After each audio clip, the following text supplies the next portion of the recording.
Have you ever wondered why we don't just see cars as metal boxes that get us from point A to point B? I mean, think about it for a second. A car costs more than most people make in an entire year, yet we obsess over them and dream about them, and some of us would literally skip meals just to afford that dream machine sitting in a showroom. What happened to us? When did four wheels and an engine become more than transportation and turn into pure, unfiltered desire? Stay with me, because what I'm about to show you will completely change how you see that vehicle in your driveway. And trust me, by the end of this, you'll understand why the car industry isn't just selling transportation, they're selling dreams, status, and a piece of your identity. And if you're ready to dive deep into this fascinating journey, hit that like button right now and subscribe, because we're about to take a ride through history that'll blow your mind. Hey, this is Mark, and you're welcome to AUTOSAYS. So let's rewind the clock to the late 1800s. Picture this: muddy streets, horse-drawn carriages, and the constant smell of, well, let's just say it wasn't pleasant. Cars didn't exist as we know them, but then something magical happened in 1885 when Carl Benz built the first practical automobile, the Benz Patent Motor Wagon. Now, here's the thing. Nobody cared at first. Seriously, people thought it was a noisy, unreliable toy for rich eccentrics.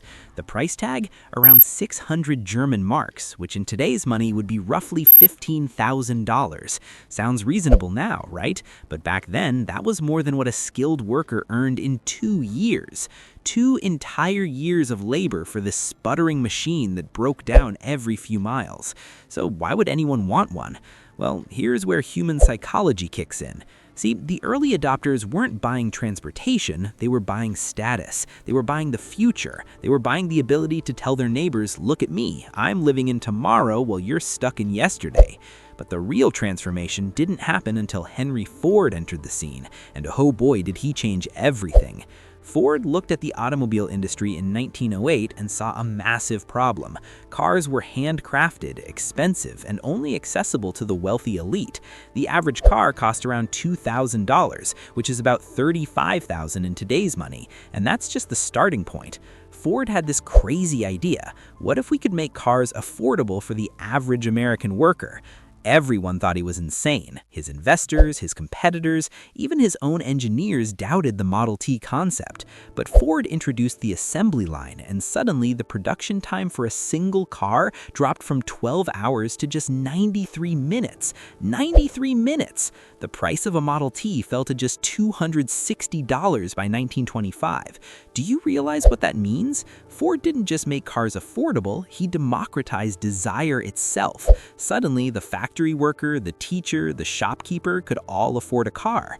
And here's the kicker. People didn't just buy them for practical reasons. No, they bought them because owning a car meant freedom. It meant possibility. It meant you could take your family on a Sunday drive and feel like royalty. The car became the ultimate symbol of the American dream, and Ford sold over 15 million Model Ts. 15 million dreams on 4 wheels.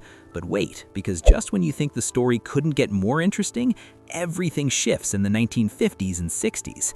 Post-World War II America was booming. Soldiers came home, the economy exploded, and suddenly everyone had money to spend.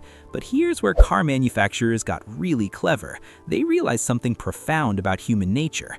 People don't just want functionality, they want emotion. They want to feel something when they slide behind that wheel. Enter the era of muscle cars, tail fins, chrome everything, and designs that look like they came straight out of a science fiction movie. The 1959 Cadillac Eldorado had tail fins that stretched nearly 5 feet high. 5 feet. Why? Because it made people feel like they were driving a rocket ship. Chevrolet released the Corvette, Ford unleashed the Mustang, and Dodge came out swinging with the Charger. These weren't just cars, they were statements of personality, rebellion, and raw power. A 1969 Dodge Charger with a 426 Hemi cost around $3,500, and it could go from 0 to 60 in under 6 seconds. People were taking out loans, second mortgages, doing whatever it took to own these machines. The finance industry noticed this obsession and started offering car loans with longer terms, lower monthly payments, and suddenly the dream became even more accessible. You didn't need $3,500 in cash, you just needed $75 a month. And the psychological shift was enormous, because now you weren't asking yourself, can I afford this car? You were asking, can I afford $75 a month? And the answer was almost always yes, even when it probably should have been no. The auto industry and the finance industry became partners in selling dreams on credit, and Americans were buying those dreams by the millions. But let's talk about what happened next, because this is where things get really wild. The 1970s oil crisis hit, and suddenly those gas-guzzling muscle cars weren't so dreamy anymore. Gas prices quadrupled almost overnight. People were waiting in lines for hours just to fill their tanks, and the cars that symbolized freedom and power suddenly felt like expensive anchors. Japanese manufacturers like Toyota and Honda saw an opportunity and introduced something revolutionary: efficient, reliable, affordable cars that didn't break down every other week. The Toyota Corolla and Honda Civic weren't sexy, they weren't powerful, but they were smart, and Americans facing economic uncertainty started buying them in droves. Detroit panicked. American manufacturers had spent decades building bigger, powerful, more excessive vehicles, and now consumers wanted the complete opposite. But here's the fascinating part. Even during this practical, efficiency-focused era, the dream didn't die, it just transformed. People still wanted to feel something when they drove, they just needed different emotions now. They wanted to feel smart, responsible, forward-thinking. The car was still an extension of identity, the identity just changed. And the finance industry adapted too, offering better terms on these more affordable vehicles, making the monthly payments even more attractive, and keeping that dream alive. Fast forward to the 1980s and 1990s, and we see another massive shift. Luxury European brands like BMW, Mercedes-Benz, and later Lexus started marketing not just cars, but lifestyles. A BMW wasn't just transportation, it was a statement that you'd made it, you were successful, you understood quality and performance. Mercedes-Benz sold elegance and prestige. These companies understood something crucial. People will pay enormous premiums not for better transportation, but for how a car makes them feel about themselves.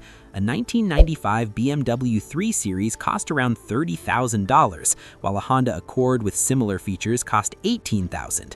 That $12,000 difference wasn't about getting from point A to point B better, it was about identity, status, and self-image. And consumers paid it gladly because the finance industry made it easy. Suddenly, you could lease instead of buy, which meant even lower monthly payments and the ability to drive a new luxury car every 3 years. The monthly payment on that BMW? Maybe $400. On the Honda? $250. Was the BMW really worth an extra $150 a month? From a purely rational standpoint, absolutely not. But from an emotional, psychological, identity-driven standpoint, absolutely yes. The dream had evolved again, and the finance industry was right there enabling it every step of the way. Now, here's where we arrive today, and folks, this is the most fascinating chapter yet. We're living in an era where cars have become more expensive than ever, with the average new car price in America hovering around $48,000. $48,000! That's more than the median household income in many states. Auto loans now stretch to 72, even 84 months. That's 7 years of payments for a depreciating asset. And yet, car sales remain strong because the dream is stronger than ever. But the dream has split into different paths. On one side, you have the rise of electric vehicles led by Tesla, where Elon Musk convinced millions that buying a car is actually an investment in the future, in saving the planet, in being part of a technological revolution. A Tesla Model 3 starts at around $40,000, but people aren't just buying a car, they're buying membership in a movement. They're buying the feeling of being ahead of the curve. They're buying that smug satisfaction when they drive past a gas station. On the other hand, you have the resurgence of massive trucks and SUVs where people are paying $60,000, $70,000, even $80,000 for vehicles that scream power, capability, and I can go anywhere and do anything. Neither purchase makes pure financial sense, but both make perfect emotional sense. And the finance industry, they're never happier, offering 0% financing, cashback incentives, and payment plans that make even a $100,000 vehicle seem affordable at just $1,400 a month. So what's the real story here? When did cars become dreams? The answer is from the very beginning. From that first Benz patent motor wagon, cars were never just about transportation. They've always been about identity, status, freedom, rebellion, practicality, luxury, environmental consciousness, power. Whatever emotion or identity you're seeking, there's a car that promises to deliver it. And the finance industry figured out how to make those dreams accessible to almost everyone by breaking them down into monthly payments that feel manageable even when the total cost is absolutely staggering. We're not buying cars anymore, we're buying pieces of who we want to be, and we're financing those identities over 72 months at 6.5% interest. The auto industry isn't in the transportation business, it's in the dream business, and business has never been better. So the next time you see a car commercial, watch closely. They're not showing you the car's features, they're showing you a version of yourself, a dream, a possibility, and somewhere in your brain that ancient desire kicks in, whispering, "That could be me." That's when cars became dreams. They always were, and they always will be. If this opened your eyes to something you'd never considered before, smash that like button, subscribe to AUTOSAYS, and drop a comment telling me what car represents your dream, because I guarantee you it's not just about the car itself, it's about what you believe that car will make you become.